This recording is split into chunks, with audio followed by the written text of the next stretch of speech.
One says this is the actual official announcement trailer. The other one's actual, what's that called? It's a longer trailer. Actual gameplay trailer, so there is gameplay in this. And then someone recommended to me to check out the preview one from IGN to get a grander perspective of what the game is. So we're gonna go ahead and pull that up here.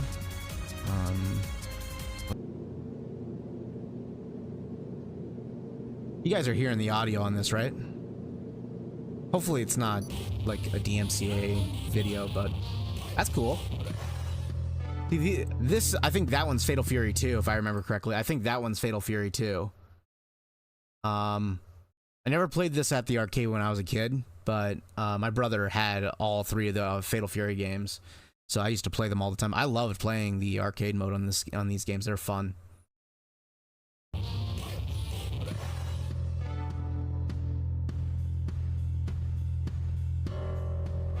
Actually, that's not Fatal Fury 2. That's Fatal Fury 1. That one's Fatal Fury 1 or 3. I can't remember which one it is. Because Fatal Fury 2 has Krauser as the boss and Geese, if I remember correctly.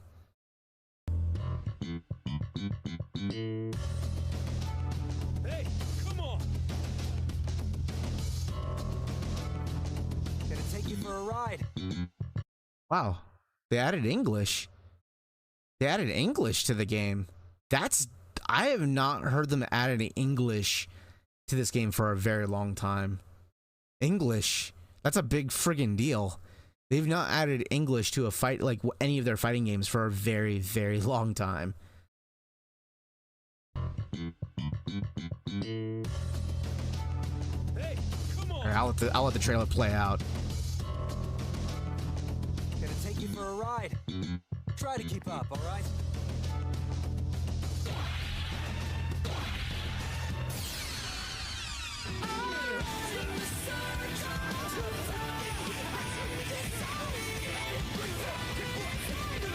Damn. Whoa, what the fuck? Okay, so you can cancel special moves into special moves.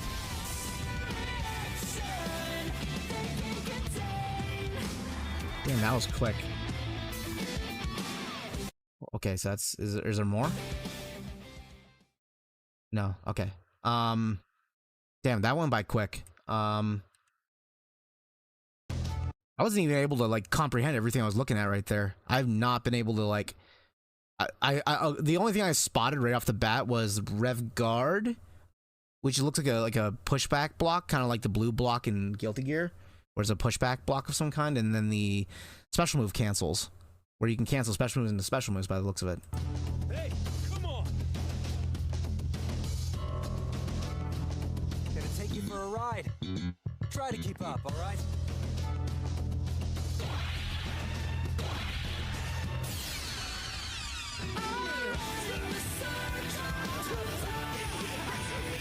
Rev Blow, Rev Arts. Yeah, you can cancel special moves into special moves. I like that. I really like that. I'm not gonna lie, this game is pretty looking. This looks really good, like animation wise, and the pixelation that's kind of going on back here, whatever that, I don't know what they call that, but this nailing, whatever this thing that they got going on in the background is really nice looking. Honestly, it looks really slick. And pull this screen a little wider. Not a big fan of the music, but whatever. Rev it up.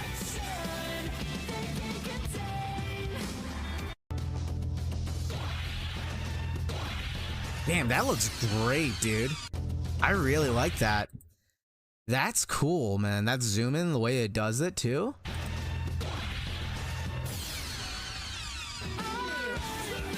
Rev Guard. Rev Blow. Damn, that looks sick. I'm like, the more I'm looking at it, the cooler it looks.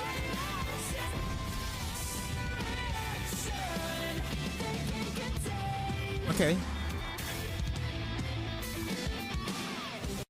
This is actually catching my attention right now. Holy shit, I'm liking what I'm looking at right now. Let's take a look at the other one. This is supposed to be the gameplay trailer that came out, right? Yeah. Let's go ahead and check this out real quick. Let the ad play out so that way I can skip it. This is supposed to be the... This is supposed to be the actual gameplay trailer. Wonder if it's the same trailer, just extended. There's another trailer where you can watch the different English voice cast. Oh, no kidding. Okay. It's all done in like a comic book art style. Yeah. That's actually exactly what it looks like. It looks like it's like pulling out of a comic book. It reminds me a little bit of like Marvel vs. Capcom 3 a little bit with its art style. Like it's got a, what do they call it? Cell shading. It's got cell shading kind of going on, but at the same time, it's got like these pixelation that's kind of going on in the background that makes it feel like you're looking out of a comic book.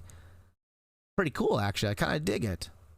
It's not overt, but it's pretty cool. I would say, like, it more so than a comic book, it reminds me a bit of like a manga almost.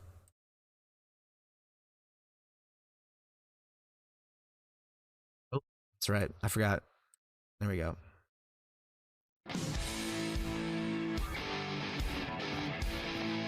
Gonna take you for a ride. Try to keep up, all right?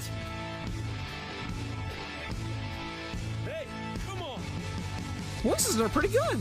They actually sound pretty good. Oh, great. This girl. Oh boy, she's back. That's a scary character. T-Hawk, I'm not surprised. Or not T-Hawk. What's his name again? No, Tizhawk. That's his name. That's a new character.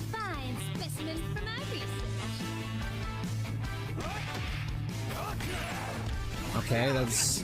Whoa! What did I just see there? Whoa, what just... Okay, so we saw that. Yeah. Damn. Okay, I'll have to let's play out. So it looks like you can cancel into supers, too.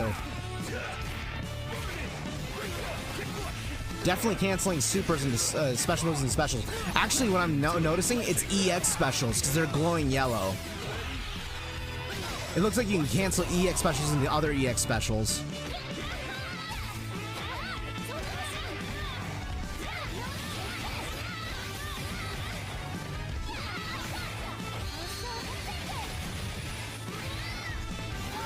Okay.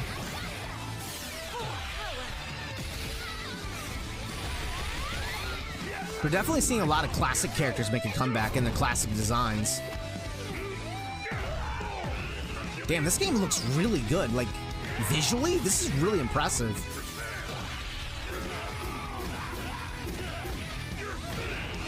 Damn, that looks sick. I'm kind of liking the shaking effect that's kind of going on with the damage, too.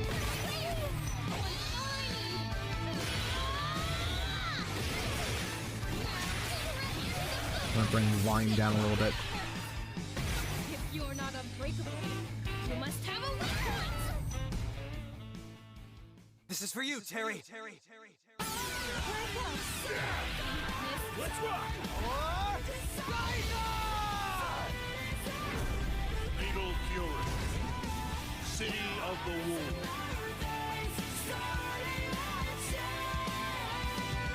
Did I miss something? I feel like I missed something. Here we go. I didn't see her enough. Yo. Okay.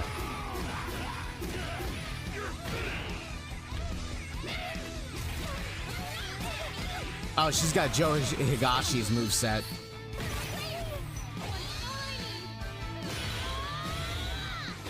Oh yeah, that's gotta be like Joe's like daughter or something. I bet it's like Joe's daughter. If you're not unbreakable, you must have a weak point. This is for you, Terry. I'm liking this. This looks good. This looks really good. Oh, whoa, he's got the power guys here? What the fuck? Wait, what? Did I just see Rock do a power? He did do a power geyser.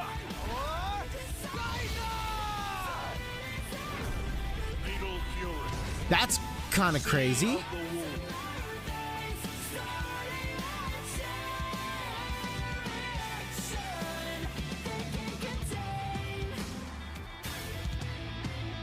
Like 2025. Okay, so the game's still far ways away, which I'm actually glad. I would like some more time between my fighting games, so I'm glad that this game's coming out much later, as much as I would love to play it. The longer, like, the more spaced out fighting games are, the better. And I think that we've had too many fighting games that came out by the end of 2023 and the beginning of 2024 that people really need to, like, grind out more of their games much for a longer period of time. And I hope that they spend more time just investing time into making this game look really good, because this game looks very impressive. I mean, if it's still a year out and it looks this good, wow. Like seriously, wow. Is this even like max quality? Yeah, 1080. Okay.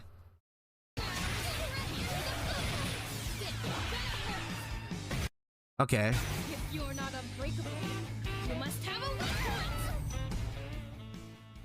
So this is really cool. This is for you, Like, Terry. I did not expect this game to look this good. I legitimately did not expect this game to look this good. This looks very good. Some people are hoping that this game does not have auto combos. Yeah, I mean, I would say I'm in the middle. Obviously, like, I'm not a fan of auto combos in particular, but I wouldn't mind if they have like an easy mode control set where it's like, you know, modern controls or easy mode controls, kind of like how Tekken does. I think that every fighting game should have an easy mode control scheme that is just makes the game simpler to play and it allows for casuals to have fun. Also, like, even people that play fighting games for, you know, whether, you know, like, it's a consistent hobby and they know how to play fighting games, it's nice to have a control scheme that you can just, like, default go to just to play the character a little bit and then move away and play the character that you want to play, you know, just to fuck around a little bit. So I think that it's nice to have something like that. Ultimately, at the end of the day, Rock has Terry's power geyser. Yeah, I was surprised to see that. They've never allowed Rock to have that much overlap outside of, like, the Shining Knuckle, and even then it's his own deviation of the move. So, which tells me that story-wise, that Rock's probably going through quite a bit of a growth journey in this one. Maximilian and Justin Wong have gameplay footage together from EVO in Japan. Oh, no kidding! So they actually had this game out of EVO? So that people were able to play the game, like, it's available, like, there's demos or like betas available for certain members of the public to play. That's pretty cool. I'm kind of curious what they have to say about that. Let's go ahead and start from the beginning again. I want to, like, really analyze this and kind of get an idea of what I'm looking at here. Try to keep up, all right? Hey, come on!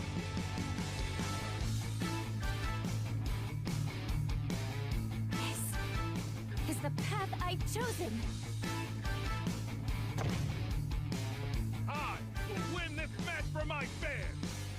The voice actors are really good. I'm not gonna lie. Like, typically when you hire English voice actors, they're like okay at best, but these are really good. They're doing really good job of, like, adding that fluctuation in their voices to really add character to the characters they're playing as. Aha! A fine specimen for my research. There's a lot of expressiveness from that voice alone. That's really good. The voice actor for Rocky's an anime voice actor, so they hired some people that are actually, like, pros at this shit. So the voice acting is pretty good. I mean, I have not seen an English voice actor from this series in such a long fucking time.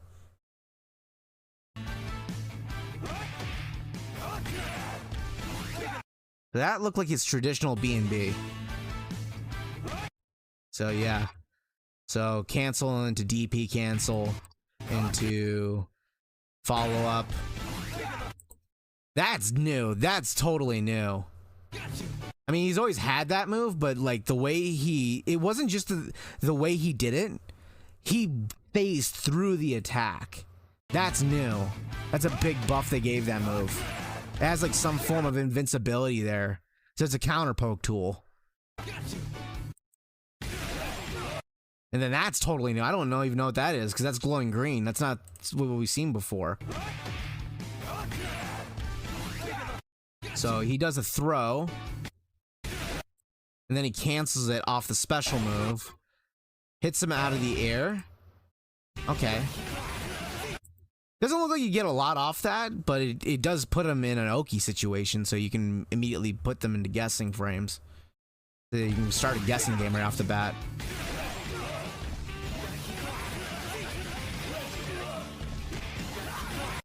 So, okay, so one of the things I've noticed right off the bat, I thought at first they were doing special moves into special cancels, like, you know, special move after special move after special move, kind of like Nagori Yuki and Guilty Gear Strive, but they're not. What they're actually doing is doing EX moves into EX moves. Yeah, because they're glowing yellow the whole time, and they go green afterwards. Oh, and he's got Geese's jumping slashing move. I forgot what they call that. Like, it's not genocide cutter. It's something cutter. Like his aerial cutter. That's one of Geese's moves. That's totally new. So right there, EX move. EX move. Into special cancel. EX move. Into super, so you can cancel into supers too. This mechanic looks really fun. I'm not gonna lie. Like I traditionally don't love, like I love long combos in my fighting games, but I don't like it when it gets crazy to the point where like the one-hit death kills. I genuinely don't like one-hit death kill combos. You know, they have to be very, very circumstantial. And none of this looks like one-hit death kill combinations to me, at least. But this looks like a really fun combination system because I love it. I love to be able to cancel my special moves into special moves. That's one of my favorite things to do in fighting games, and it's a big reason why I loved the dream cancel system in previous King of Fighters games, because you could move from one special move to another, and it allows you to come up with custom creative combos. So this is pretty cool. I think the move is called Moon Slicer. That sounds right. Yeah, that sounds right. Rock also has an air fireball now as well. Like Geese's air fireball. He has Rock's. Rock has Geese's air fireball. Is that what I'm understanding? I'll have to check that out later.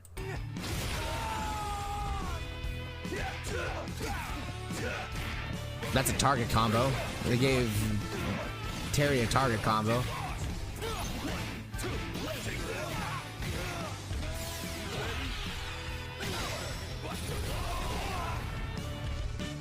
Ooh, oh. Okay, I gotta be frank there. That's a little weak. Bust a Wolf is supposed to be like one of the most like cinematic moves in the previous games, and it's like really fucking cool, and this is weak. Ooh, yeah. Okay, so what it's missing is two things right off the bat, and I can point it out. I love that presentation though. So it adds like the shaky cam during the initial hit, but what it needs to do is add more shaky cam and zoom in at the same time, while also making the sound effect way more impactful. They don't need to make the blast bigger, they just need to make the zoom in to go in, add more visual like sound effect to really sell the hit when the blast hits, as well as make it a little bit of shaky cam. See how the camera is still the whole time? Here, I'll even slow down the footage so you guys can really see what I'm talking about. There's like this is something they can easily fix. Hopefully they take the feedback and they do fix it. Yeah. Okay, so right off the bat, I'm also gonna put on some music so that way. Here we go. Put it lower. There we go. Okay, so what I'm talking about specifically right now. Okay. Oh, I love this motion blur they got going on here. That looks really good. All right, right here. First initial hit has shaky cam, so that move works. But the rest of it, no shaking cam until the very end. That is hurting the impact of it. You need a large sound effect. You don't need to make the blast bigger. The blast is fine. It's covering up 3/4 of the screen, so it's fine.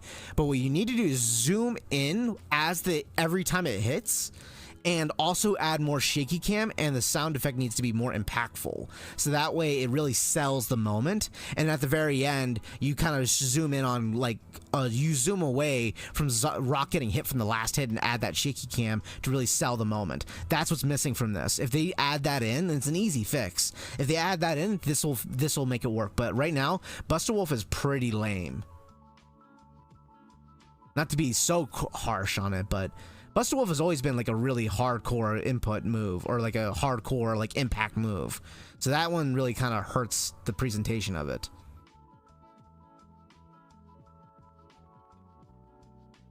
Damn, she looks crazy.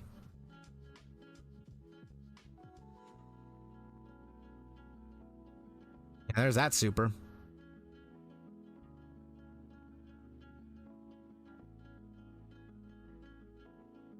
She ever sit on me? She gonna do her sit on me super move again? Yep, she sits on her. Sit on me! The queen's sitting on me. Damn.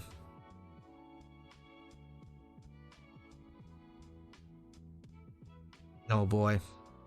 T-Zoc.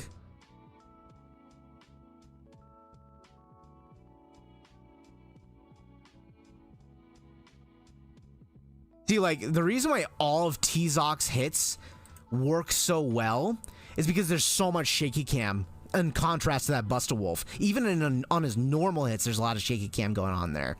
Really sells the heaviness of the strikes. You don't even need to add a lot, just add a little bit to sell the moment. That would fix that move immediately. This is the new character. Definitely Joe Higashi inspired. This is our new Joe character. A little bit more cutesy. Good design. I like her design. It's simple, but also colorful.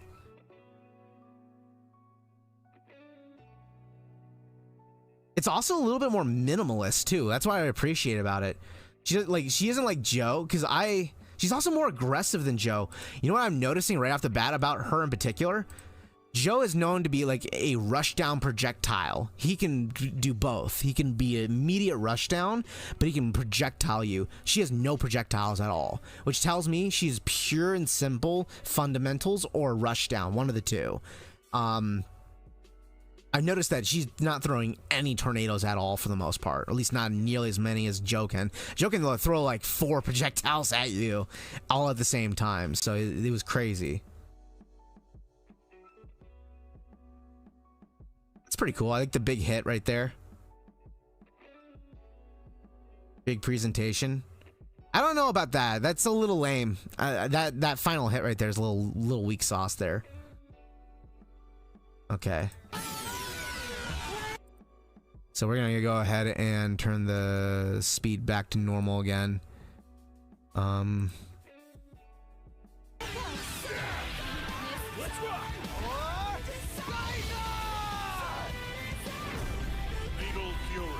Man, this game looks really good. I'm really impressed.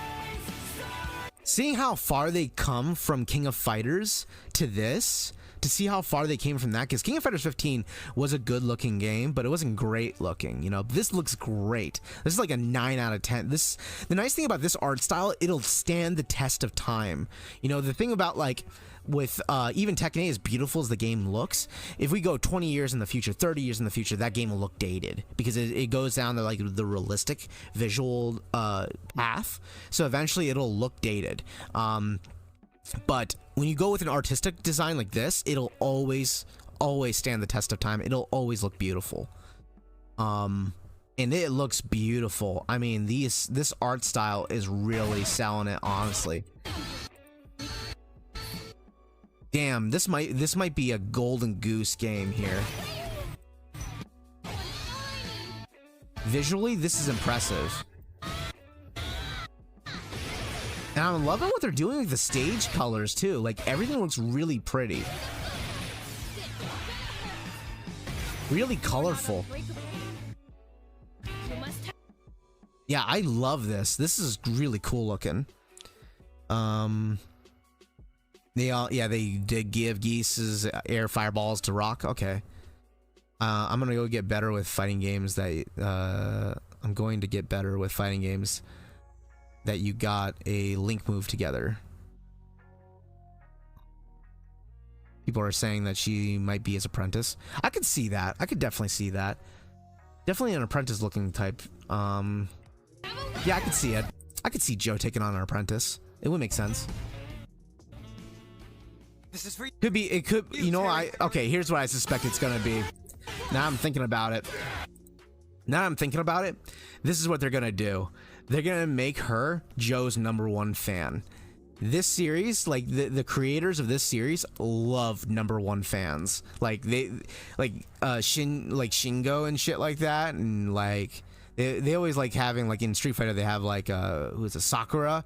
They love, like, there's something about like the Japanese thing with having #1 fans that become like their apprentice, but they're not really learning from the fighter. They're like watching them and learning as they watch them. So I think that's probably where it's going to be going. Linking combos together like in King of Fighters series. That's what I'm trying to get better with. Yeah, no, I hear you.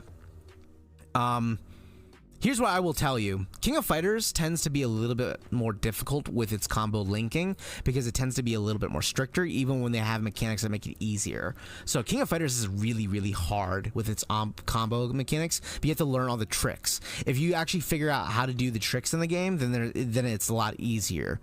But the game doesn't teach you how to do those tricks, like holding the input down and stuff like that to make the inputs easier. So traditionally the games are harder. The nice thing about Fatal Fury games, if you ever played Mark of the Wolves, the input system is very, very lenient and easy. These games are usually designed to be incredibly easy to play. That doesn't mean that it's going to be like brain dead in any means. These games still require strategy and fundamentals of any other SNK games do, because SNK games, they all require strong fundamentals to be good at those games. But they tend to be the easiest when it comes to combo execution and move execution, special move execution. So I wouldn't worry about it so much with this game. You know, if you struggle with combo linking in previous games, this will probably be easier than Street Fighter, even most likely. That's just the way that these games are built with the Fatal Fury series. They've never been built to be hard to play, so I wouldn't be surprised if they had a strict input system at all. They typically don't. They're really usually input lenient, even in Mark of the Wolves. The only character that was notorious for being difficult to use was Rock, because you had to use his just defend in order to get the most out of him. And that was really hard to use. All right. Take you for a ride. Try to keep up, all right? When I sat down to play Fatal Fury City... Hold up. Let's put on captions real quick. There we go. I'm also going to move this a little bit over here, I think. I'll move it up here. Okay. The Wolves for the first time, I wasn't sure of what to expect. While SNK has put out a number of fighting games in the last couple of decades, we haven't had a new Fatal Fury in 25 years. To put that statement into perspective, when Garo, Mark of the Wolves, was released in arcades in November of 1999, the Sega Dreamcast was less than 2 months old, The Matrix was 6 months old, and single-handedly bringing back Black Leather, and everyone was really, really worried about Y2K. So I remember playing this on my brother's Dreamcast, because my brother got the Dreamcast when it came out, and I like played Shenmue. I played what was another game, Power Stone. I played a bunch of different games on it.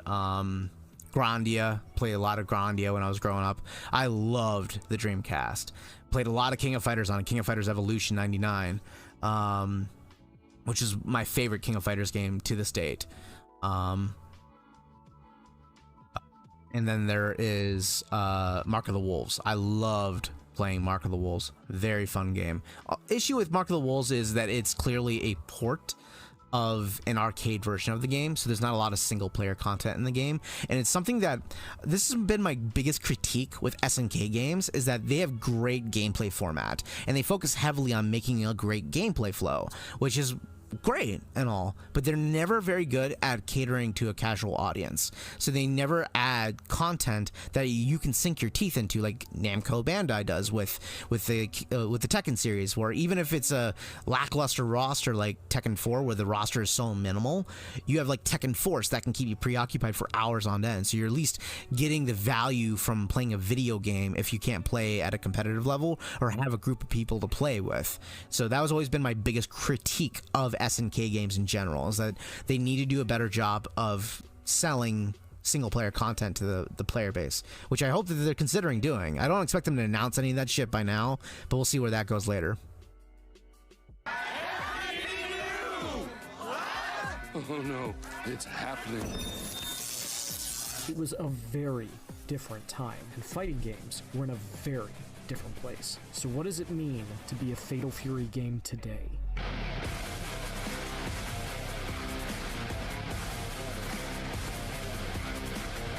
The first thing you'll notice are the visuals. SNK was rightfully criticized for the way that King of Fighters 14 looked. Yeah, I remember that. Strides with 2019's Samurai Showdown and the King of Fighters 15, and that trend continues with City of the Wolves. I love how colorful it is.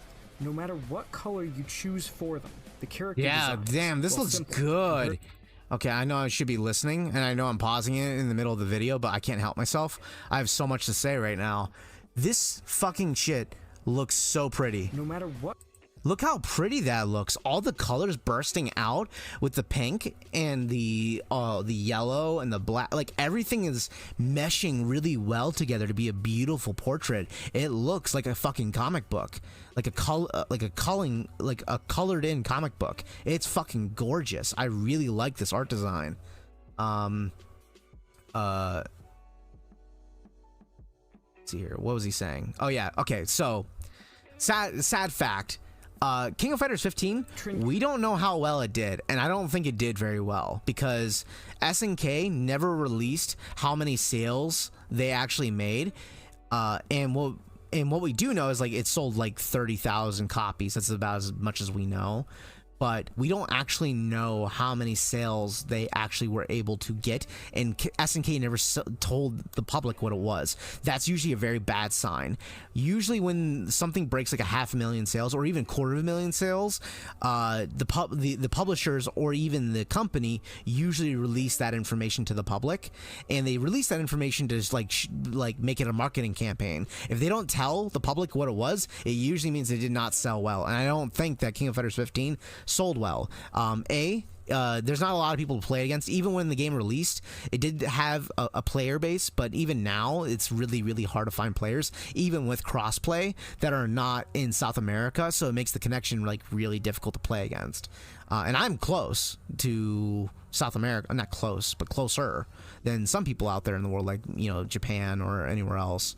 Granted, I'm sure that they have their own scenes, but, you know, still. That's to me is very disappointing that KOF 15 probably didn't do very well, because I really like the gameplay, and that I point out to be a problem with the fact that the game does not cater towards a casual audience. And a lot of people get hung up on the idea is like, it's the control scheme, it's not. It's the content. A lot of characters are not what's gonna sell the game. It's stuff to do outside of the fight, things to keep people preoccupied, activities to do, challenge modes, all these things that'll sell the game. So you need to have content like that. Continues with City of the Wolves. I love how colorful it is. No matter what color you choose for them, the character designs, while simple compared to some other fighters, pop. That SNK is employing some absolutely gorgeous cell shading that I think might be the best they've ever done doesn't hurt. Throw in some it looks flashy great. super animations, beautiful and arresting backgrounds that are packed with fun details like Neo Geo machines, and other nods to both SNK's history and the Fatal Fury universe, and some of the best particle effects I've ever seen in a fighter. And City of the Wolves is gorgeous. I mean, it looks good. I wouldn't say it's the best, it's but it looks King good. Of Fighters 13, and no fighting game ever likely will be again. Yeah, I love 13. Is shaping up to be the kind of game that's always I had some problems with it, but I did love the no matter game. how much technology changes, that it also makes it easy to understand what's going on as both a player and a spectator is just the cherry on top of a very well-plated dessert. Nice. Oh, and it sounds good too. From music that's so enjoyable that I could see myself listening to it for the vibe outside of the game, to crunchy, bone-jarring hits when you land a super.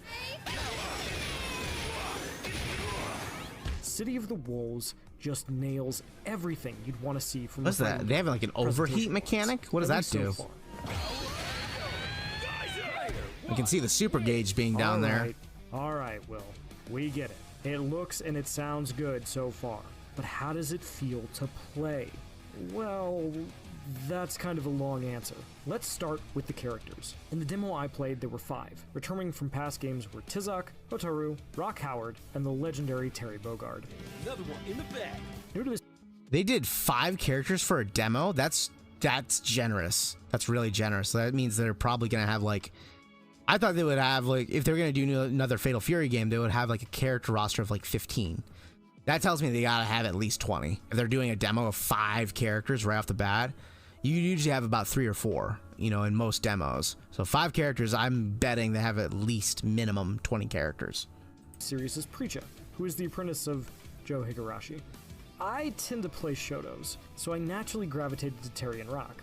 What can I say? I like Buster Wolfing people after I ask them if they're okay. But even the two of them feel... Okay, so right there, that's what I'm talking about. They're okay. It's zoomed in. See how it sells the moment better when it zooms in? That's what it needs to do, but it only did that because it was a KO. Fireball, and a command run that he can cancel into a number of fireballs. Oh, hang on. Is that the air fireball? I just spotted that. Fireball. He has an air fireball. Holy shit! A number of follow-ups for unique offensive options, while Terry feels like he has a better DP and Buster Wolf. Tizak, on the other hand, is your grappler, with command grabs that move him forward and the ability to deal massive damage with the right hit. Hotaru's strong normals, special moves for every occasion, and focus on Chinese martial arts feels, to make a comparison to another fighting game series you might have heard of, a lot like Chun-Li. And then there's Preacha. When I asked SNK about her, they told me that she was designed to be easy to pick up and play. She had fewer special moves than anybody in the demo but Terry, but many of the ones she does have follow-up options, allowing her to do easy combos. Nice. That's a great thing to do. One of the things that Tekken does great is add easy mode characters. So instead of just simplifying the game itself, you can have a character or 2, maybe 3 at most, or even a bunch of them even at that are easy to use, easy to perform, and cool shit can happen. And you can have a lot of fun with it. That's why characters like E Honda exist in a lot of ways. We can literally just button mash and do shit, and, you know, just do hands all fucking day. So it's always a great idea to have that. And King of Fighters has always lacked quote-unquote easy mode characters to a certain degree, even though Fatal Fury tends to be the easiest of the fighting games in the SNK franchise universe. I mean, Blast to play, easy to understand, sports a cool design, and, like most players who pick up City of the Wolves, is new to this world and trying to understand how everything works. I can easily see her becoming a fan favorite. Damn, he has a double air fireball. Are you shitting me? So, every character is fun, and it's a blast to see how much they match up against one another. But the thing I love most about City of the Wolves is the systems SNK has built into it. At its core, City of the Wolves revolves around the Rev system. By pressing both light and heavy punch, or kick, when inputting a special move, you get a Rev Art, an amped up version of that move with unique properties. Wait, hang on a second here. So, they added in a new system. The Rev system. By pressing both light and heavy punch or kick, when inputting a special move, you get a Rev Art, an amped up version of that move with unique properties. Okay, so you have an EX move, is my understanding, then you have a Rev Art, which is an EX move that's bolstered even more. Is that my understanding? Not only do Rev Arts make your special moves better, they can also be chained together in a mechanic called Rev Excel, allowing each character access to unique combos defined by their special moves. Okay, so that's how this works. That's how this works. So basically, you can chain each Rev Art EX moves together, and they have enhanced properties like an EX move. The window for Rev Excels feels fairly tight, similar to the special cancel window in King of Fighters. But Rev Excel feels and looks incredible when you manage to pull it off and cash out for tons of damage with a flashy combo. So what the hell is Rev Excel? Special moves. The window for Rev Excels feels fairly tight, similar to the special Hang on a second here. I'm lost. What the hell is a Rev Excel? with unique properties. Not only do Rev Arts make your special moves better, they can also be chained together in a mechanic called Rev Excel, allowing each character access to unique combos defined by their special moves. Oh, I see. The window for Rev Excels feels fairly tight, similar to the special cancel window in King of Fighters. But Rev Excel feels and looks incredible when you manage to pull it off and cash out for tons of damage with a flashy combo. I see what it's saying. Okay, so what it's saying specifically is you can chain special moves together. That's the easy thing. But there's a hard version that you can do, and if you do the hard version, you get a unique combo that only is specific to the character that you do, that you're using with. So like every character can chain combos, but not every character can chain combos in this specific way that other characters can. So like every character has a unique combo that's unique to them, and if you complete the input, which is more difficult than chaining special moves together, you'll get that special one and they do a lot of damage, and it's flashy as hell. That's what I'm seeing there. Okay, you know what I realized what I'm looking at? I noticed that you can do EX special move into EX special move into super move. That's the Rev Excel. It's EX special move into EX special move into super move. That's how that works. That one, to do the super move version requires more input timing, which is a bit like King of Fighters 15, but it's not. King of Fighters 15's timing is not that hard, but for the average gamer, it would be. For someone that's a seasoned fighter like I am, who's played a lot of fighting games growing up, it won't be hard for me. But for a new player or someone that's not nearly as seasoned as I am, it's going to be difficult for them.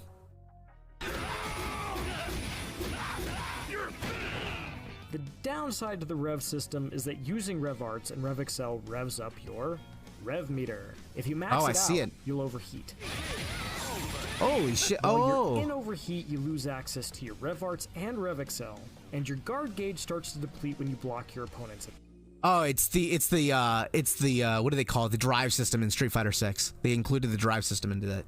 Let's take a look. So while I'm watching this, one of the things I'm noticing right off the bat, so right here in the bottom right, that is the Rev gauge right here. But Rev Excel feels and looks incredible when you manage to pull it off and cash out for tons of damage with a flashy combo. The downside to the Rev system is that using the 25 gauge for one right there. Rev meter. If you max it out, and it looks like you. Okay, so it looks like each time you do a special move, an EX special move, it takes up a quarter of the bar. So you can do it a total of 4 times without it then it overheats. And it looks like every time you land a hit, it decreases. Every time you land a hit on your opponent raw, it decreases the gauge. So it incentivizes you to be aggressive. While you're in overheat, you lose access to your Rev Arts and Rev Excel, and your guard gauge starts to deplete when you block your opponent's attacks. Oh, meaning if you start blocking, you guard crush. Wow. Take longer to recover from hits. But overheat isn't a death sentence. You can get out of it by landing hits, walking towards your opponent, or blocking just before a move lands and triggering just defense and hyper defense, which open options to take the offensive with guard. Yes, I love this. So I love my fighting games to be aggressive. I do not like it when my games incentivize defensive play, which is a little bit controversial for professional players. Professional players and really highly competitive players typically like their fighting games to be more defensive because it requires more precise inputs. I like my games to be more aggressive because I like my games to incentivize decision making. So what this game is doing is that if you're in overheat, if you keep blocking, you're going to get opened up eventually because your guard is going to break. So your guard doesn't break when you have full gauge, when your gauge is completely full, but the moment it depletes, then you are vulnerable to being guard broken at that point. And the only way to get yourself out of overheat is to attack your opponent, which means you have to take risks. I love that in my fighting games. I like it when my games incentivize risk-taking measures, because that when you take risks in fighting games, you're taking, not only you're rolling the dice, but you're challenging your opponent to say, I know you are going to do something, and that I like. Cancels. But Rev isn't just an offensive mechanic. It also adds to your defense. Rev guarding puts a small shield in front of your character and pushes your opponent farther away from you when you block their attacks. You can also jump and backdash out of Rev guard, which keeps your defensive options open. Best of all, everything related to the Rev system is separate from your ability to use your ignition gears. Fatal Fury's version of super moves, which is instead regulated by the power gauge. Using one bar of the power gauge gets you an ignition gear, but if you wait to spend them both, you get a much more powerful redline gear, adding an additional element of risk-reward to a game that feels like it's constantly forcing you to make interesting choices. Okay, I get what it's saying there. So basically, there's two bars at the bottom right here, which I already spotted as the super gauges when I was watching the playthrough already. And on the bottom with the golden stars, you have one super move plus two super move, which is exactly what they had in Mark of the Wolves. And it basically is just a souped up version, or you can get the weaker version and you can save more meter for the next round. So yeah, it's the same system. The system as a whole feels like a combination of Street Fighter VI's drive system and Guilty Gear's Roman cancels / defensive mechanics. Yes, it's a great way to look at it. How many offensive and defensive options players have, SNK assured me that that was intentional. City of the Wolves wants players to feel like they always have options, and that the right decision at the right time can alter the flow of a match, while letting people express themselves in their play. That's something all the best fighting games do. Did I just see something there? What did I just see there? I thought. Did I just see that right? Did Terry feint a special move? Always have options, and that the right decision at the right time can alter the flow. Feint. He added feints to this game, or does just Terry have straight up a feint? Because Terry's never had a feint. If they added a universal feint mechanic, this game's gonna be fucking amazing. I love feints in my fighting games. Match, while letting people express themselves in their play. My god, that's so awesome, because it creates a guessing game.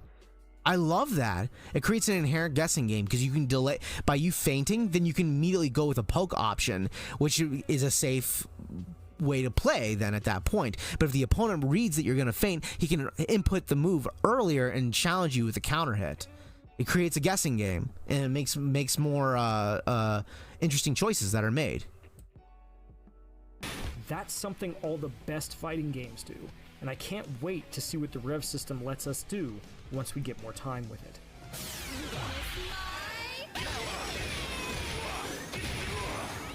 Finally, there's the Selective Potential Gauge, or SPG, which you choose at the start of each match. Oh, so they brought that back. You can position That's your back SPG in the game. at the start, middle, or end of your life bar. When your life bar hits that point, your SPG activates automatically. When you're in SPG, your health starts to regenerate, your attacks are much more powerful, your power gauge builds up faster, and your rev meter builds up more slowly. You also get access to rev blows, powerful ground and air attacks that armor through your opponent's attacks while dealing substantial damage. Wait, what? Attacks that armor through your also rev get blows. access to rev blows. Powerful ground and air attacks that armor through your opponent's attacks while dealing substantial damage. And your hidden gear. So Opponent's powers attacks while through? dealing substantial damage. So it is like drive. And your hidden gear.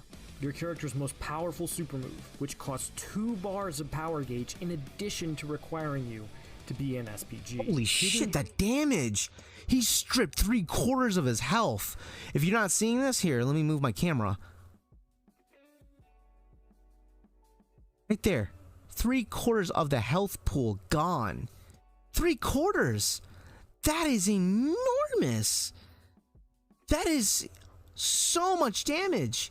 I mean, he used a lot of his fucking resources. He immediately burned himself out, used 2 super gauges, but that's crazy. And it sounds like when you get into SPG gauge, you can have a level 3 then at that point.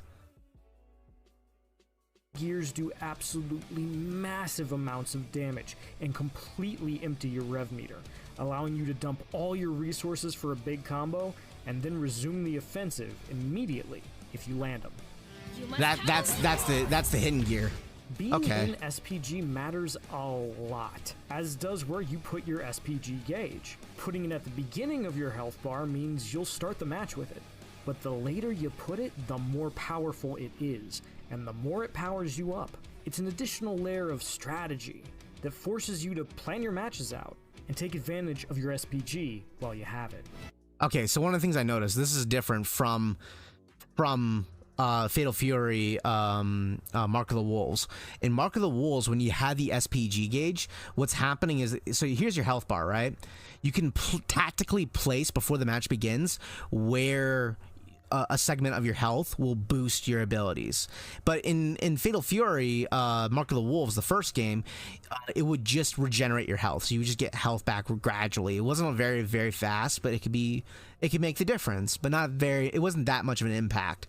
This one is different. This one where you don't get health back at all, but it just opens up new avenues for offensive play. So basically, once your health depletes within that gauge, then you immediately can decide to do bigger damage overall, or cash in, like take the risk of doing more damage and more offensive maneuvers. So you can only use drive impact in this game when that gauge is activated.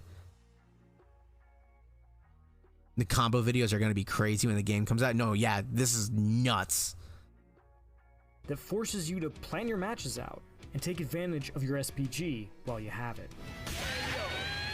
But the thing that SNK thinks might not get the most attention and should be on everyone's mind are feints, which allow you to pretend to do a special move without actually doing it. That to me, that's the big thing that I'm looking forward to. All the other mechanics, all the other universal mechanics are fantastic and they're great additions. But as soon as I saw that feint in the middle of the gameplay footage, I was immediately like, what? That makes the game so much fun. Like at that, you won't see much feints at lower level play or even intermediate play. You won't see it that much, but you will see it a lot at higher level play, and that will make the game so exciting and fun to watch as a viewer. Like feints in fighting games are some of the funnest things to watch because it's such high level like mind games, but it's so obvious that it's mind games. Keeping your opponent in check and canceling normals for reduced recovery. And then there's breaks, which allow you to cancel a special move's recovery, creating more combo opportunities that include other special moves. Okay, so I noticed they have Just Defend in the game, just like in the previous game. So the way Just Defend works is if you block, you can do a traditional block, but if you block in the moment of impact, you will get a Just Defend and it will give you reduced recovery frames, meaning that you can punish moves that were not previously punishable before. So let's say that they do a move that's -2 on block, and if you do a Just Defend, now the move is -5, meaning now you can hit them with a standing heavy punch at that point, or a light jab, and it'll connect, and you can do like a jab, jab, jab string at that point. There are a variety of ways it could play out depending on the circumstances. So Just Defend is one of my favorite defensive mechanics because as much as I love like parries and sabakis and stuff like that, those are fun and engaging. The reason why I like Just Defend is because you get the best of both worlds. You can keep blocking and do the Just Defend in between. So if you get the timing right, you can block and Just Defend at the same time. You can hold the back block button when you're stuck in block. Let's say that someone does a 3-hit combo and you block it. If you block the whole combo, you're stuck in block stun, right? But you can hold the block button down and watch the person do the 3-hit combo, and once they do the 3rd hit, you can Just Defend in the middle of your block string and get the Just Defend, and then immediately retaliate. So you can get both things. If you fail the Just Defend, you don't get punished. You can just keep doing it. It's a really fun mechanic, so it's a fun defensive mechanic. I personally love it. It's one of my favorite defensive mechanics in fighting games. Because it's not overcommitting. Kinda like Rev Excel, but without spending Rev Meter. All of this is a lot to take in, but SNK has done a lot to make City of the Wolves as accessible as they can. City of the Wolves has a traditional arcade-style control scheme, but it also has Smart Style, which maps punches, kicks, special moves, throws, and combos to one button each. Okay, smart. Really smart. Not only is it smart to have a modern control scheme, but here's the thing I've noticed a lot with a lot of fighting game developers. They've done this before. Like, for example, Marvel vs. Capcom did something called Simple Controls, which was basically the original modern control scheme. But no one ever played it, not because it just put you at a slightly disadvantaged state, but also, more importantly, the title of calling it Simple Controls really put people off from wanting to play it, because it just sounds like you're a dummy using the style. By calling it Smart Controls, it creates a positive connotation, and new players will want to use it then and actually get to learn how to play the game then. Because, you know, some people just want to mash buttons and have fun. That's it. And there's nothing wrong with that. They should have a worthy place in the game. Now, the next best thing they need to do is make sure the online, not only is the online netcode good, but it has an online atmosphere that allows new players to grow. That's one of the biggest problems with Tekken in general, is that the lower brackets of players, there's plenty of really good players that are still down there and penalizing brand new players. So, you know, there's not enough like safety net systems that are in Tekken in general to allow new players to flourish. And in this game, hopefully they have something that allows people like, I think Street Fighter does a really good job with its rank system to protect lower ranked players and push higher level players away from them. And you know, granted, there is a way to always cheese and troll and smurf your way through it. That you can't eliminate that entirely, but you can mitigate that, and that's what these games should be doing. Allowing you to easily play around with a character and do cool stuff, even if this is your first fighting game. Even the arcade. Damn, that fucking combo! Allowing you to easily play around Look with at that! Look at this combo! And do cool stuff, even if this is your first bounce fighting game. Air fireball. And it looks like you can connect after the air combo or after that. That's fucking sick. Even the arcade-style controls for the characters I saw mostly emphasized simpler motions, like quarter circles. Yes, you'll still have to do a Z to do a DP with arcade style, and a 360 or a 720 for certain command grabs, but there's no sign of King of Fighters' infamous pretzel motions. At least, not yet. Everything about City of the Wolves that I've seen so far feels designed to help ease new players in while keeping the depth longtime fighting game players crave. It's a hard tightrope to walk, and it's too early to say if SNK can pull it off, but I am impressed by what I've seen so far. Okay, so pretzel motions, I don't think that they're going to be bringing them back. Pretzel motions are exclusive to King of Fighters. They never brought, in the Fatal Fury series, they don't typically have pretzel motions. Okay, no, that's not true. They didn't have it in the Mark of the Wolves series. They removed the pretzel inputs once Mark of the Wolves came out, and everything became down to 4, down to 4, down to back, down to back. Everything got simplified to just DP or down to 4 motions. So they tend to be a lot easier. You can tell a lot about a fighting game by how good it feels to sit down and play. And let me tell you, dear friends, Fatal Fury City of the Wolves already feels really good. We've only seen a small portion of City of the Wolves cast and only gotten to spend a couple hours with its systems, but all I've been able to think about since I put my arcade stick down for the last time is how excited I am to see and play more of it. I didn't know what I expected when I sat down with City of the Wolves for the first time, but I can't wait to rev it up again. But okay, right there, I noticed it right there. There's that drive impact, or whatever they call it, rev break or something right here. So right how here, excited I am to see and play more of it. I didn't. So right here, Harry's an SPG, and so is Rock. You can see that both their health bars, they're in the gold right now. So Rock has his gold health bar further to the front, and Terry has his further to the end, because you can select where it goes before the game begins. And so Rock starts his SPG, or his drive impact. His collides first, but the second one always wins, just like the drive impact does. So second person wins it out. When I sat down, whoever does it later. City of the Wolves for the first time. So it literally is drive impact.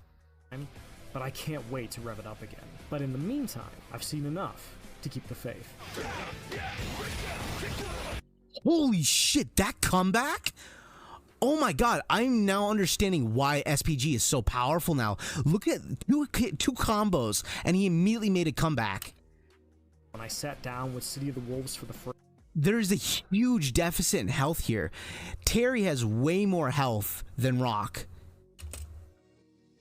First time. Or, I mean, the other way around. Rock has way more health than Terry. But I can't wait to rev it up again. But in the meantime... So, right there. One super. To keep the faith. For more... And he won the game off of 2 combos. Holy shit. SPG is no joke. On the latest upcoming games, don't miss our previews of Top Spin 2K25 and Hyper Light Breaker. And for everything else in the world of video games, stick with IGN. Perfect day. Player 2 win. Damn, this game looks good. This game looks really good. Yep, I'm officially playing Rock Howard. Yeah, you and many other people. Rock Howard is a very popular character. I'm hoping that they bring the Kim Cap Kwan brothers back. I would love to play Jae-hoon. He's a lot of fun. Butt would also be pretty fun, but I don't like Butt's design very much. I think he's a little goofy looking. But yeah. Also, the rematch is going to be quick for you to get back into the game. Okay, good. That is my number one gripe with fighting games. If the rematch an opponent takes forever. I hate that. Like, loading screens annoy me the most in fighting games. By far, it can buzzkill a video game for me. It's part of the reason why, like, I eventually dropped off, like, certain fighting games like Tekken 7. As much as I liked the game and enjoyed it, one of the things that annoyed me while I was playing it when it was at the end of its life cycle was like, geez, the loading screens were just so long, and it took me so long to get into a match. It always annoyed me with that game. So hopefully they speed up the process. Now here's the thing. This game is still a year out. I'm confident the gameplay is going to be fantastic, just like King of Fighters. And it looks very impressive and visually very impressive. I think it will sell well for fighting game players, but they need to expand the game beyond its hardcore player base. So come up with single player content that is really enjoyable. Ladders, do a single player story mode if that's something that you can pull off. I don't know if they can. It's hard to pull off a single player story mode like Tekken did or Mortal Kombat. If you can't do it, don't worry about that. Do a world tour mode if you can do that. Again, demanding. If that is the case, I would like to see a world tour mode. This is something that a lot of fighting games forget to do, which is you can do a world tour mode the same way that Virtua Fighter did, where literally you're just going through stages and then you unlock a cutscene, and that's it. So you're going through literally an arcade mode, and then you unlock cutscenes, and there's just a whole bunch of them. It's like 5 or 6 hours long of like content, and that's really good. A single player content in fighting games, for me, should be a minimum of at least 8 hours. There should be a minimum of 8 hours, and I feel like that $70 that you put into the game is worthwhile at that point. That's the goal that they should be aiming for. People should not just play the single player arcade mode just one time through and be done. Because that's what most people are going to do, and they're only going to get like an hour of gameplay, and they're going to feel ripped off. So they need to make sure that there's plenty of single player content for them to enjoy. And like one of the biggest things that I think fighting games miss out on is like roguelike. Do a roguelike game mode. Like when I was playing KI, and I'm still new to the game, I still haven't finished it. The Shadow Lords mode is fucking awesome. It's super engaging. So definitely add like a Shadow Lords game mode or something like that. Something, you know, just 8 hours. That's all it needs to do. 8 hours of single player content, and people are going to feel like they got their money's worth. So hopefully SNK has learned their lesson and observed a lot of their competition and are putting a lot of single player content in. They don't need to talk about it now. Probably talk about it at least like 3 months before the game releases and make it a marketing spiel, but you need to talk about it and market it later down the road. Right now, focus on the gameplay and sell people on the gameplay. But way down the road, they really, really need to sell people on single player content. That's how you bring in new players. That's how you bring in casual players. That'll get people to want to play the game. Because that's the biggest thing. The amount of times that I've talked to people and they've complained to me about, hey, it's a fighting game, right? The amount of times I've heard people say, hey, it's a fighting game, right? Is it worth $60, $70? Is it worth that? Will I put at least 7 or 8 hours into the game? I'm like, if you're a fighting game player and you play online, you will, and you enjoy that. And they're like, well, I don't like competing against other people, and that shit pisses me off. And I'm like, well, maybe you won't. I don't know. It depends if you have a tolerance for it and you're willing to learn. And they're like, no, I'm not. I want to just be able to play. Like, is there a single player mode like that I can enjoy for hours on end that I'm gonna have a lot of fun with? And I'm like, well, that depends on the game. I can recommend these games like NRS games and stuff like that. But like King of Fighters is really hard for me to recommend to casuals because I'm like, there's really not much to do outside of just fighting other people. The arcade ladder to get endings is not a big enough reward, and people are not going to go through that. Yeah, there's a couple cutscenes here and there, but there's not enough to actually like sell people to actually go through every single team in the game. And not only that, but people don't always want to play teams, so that's part of the problem. That's the big thing. They gotta have a single player content. I loved Soul Calibur because it had so much single player content. I loved Soul Calibur 2, Soul Calibur 3 because they have the Weapon Master mode and all these like crazy like casual game modes that were just wacky and fun. Chronicles of the Sword, really fun ass game mode. So they just need to do something like that. But that's, I think, it for our Fatal Fury stuff. That's all I was able to find. Yeah. So we're gonna call, that's what we'll say, that's all we're gonna say right now for the Fatal Fury stuff, and we're gonna get back to some more Tekken.